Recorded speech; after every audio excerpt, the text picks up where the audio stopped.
बहुत बहुत स्वागत है आप सभी का न्यूज इंडिया में।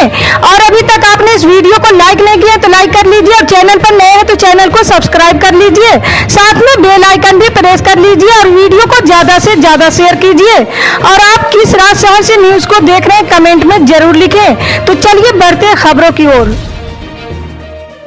जी हां, आपको बता दें कि भारत जोड़ो यात्रा में शुरू से ही भाजपा और पीएम नरेंद्र मोदी पर हमलावर दिख रहे। राहुल गांधी ने अब मध्य प्रदेश में यात्रा शुरू करते ही भाजपा के खिलाफ बड़ा बयान दिया है।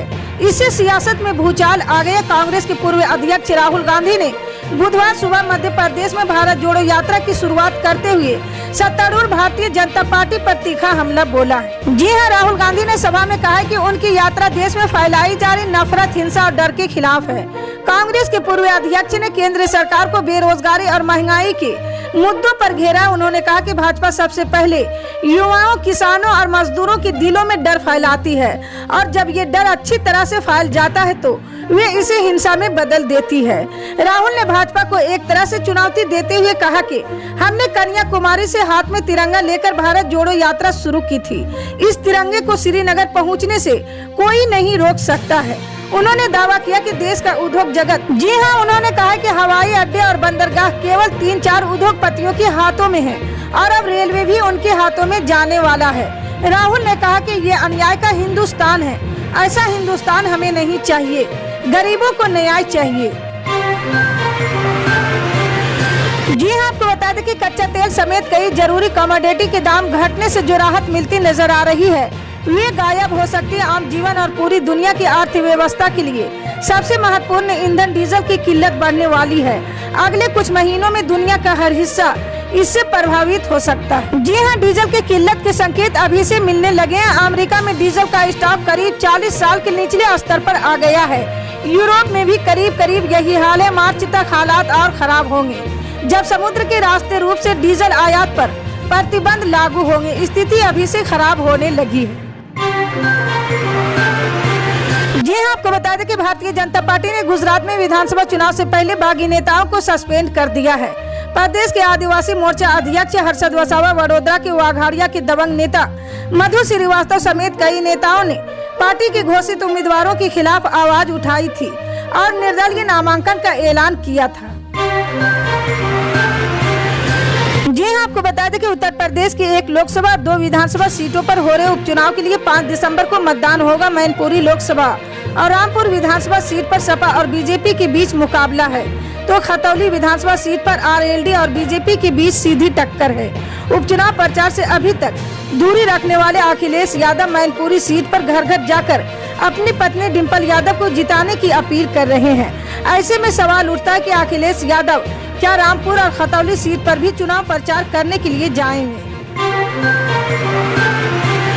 जी हां, आपको बता दें कि आज ट्रेन से सफर करने वाले यात्रियों के लिए जरूरी खबर है। रेलवे स्टेशन निकलने से पहले अपनी ट्रेन का स्टेटस एक बार जरूर चेक कर लीजिए। भारतीय रेलवे ने आज 23 नवंबर को देश भर में 135 ट्रेनों को कैंसिल कर दिया है। रेलवे ने नेशनल ट्रेन इंक्वायरी सिस्टम की वेबसाइट पर कैंसिल हुई ट्रेनों की लिस्ट जारी की है। इसके अलावा 19 ट्रेनों को आंशिक रूप से रद्द किया गया है। जी हां, मंगलवार को 128 ट्रेनें रद्द की गई थी। जी हां, आपको बता दें कि असम मेघालय सीमा पर हिंसा में हुई 6 लोगों की मौत को लेकर तृणमूल सांसद अभिषेक बनर्जी ने दोनों राज्यों की सरकारों पर जमकर निशाना साधा है।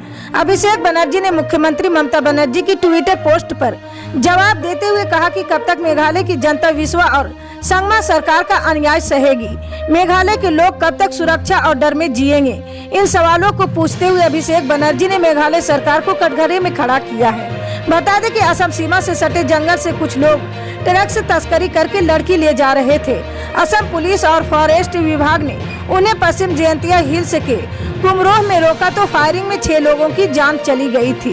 खबर फैलते ही मेघालय के 7 जिलों में हिंसा भड़क गई। मुख्यमंत्री संगमा के आदेश पर इन जिलों में 48 घंटे के लिए इंटरनेट बंद कर दिया गया है। जी हां, आपको बता दें कि बिहार के मुख्यमंत्री नीतीश कुमार ने कोसी पुनर्वास परियोजना के तहत बचे हुए कार्यों को जल्द पूरा करने का निर्देश दिया है।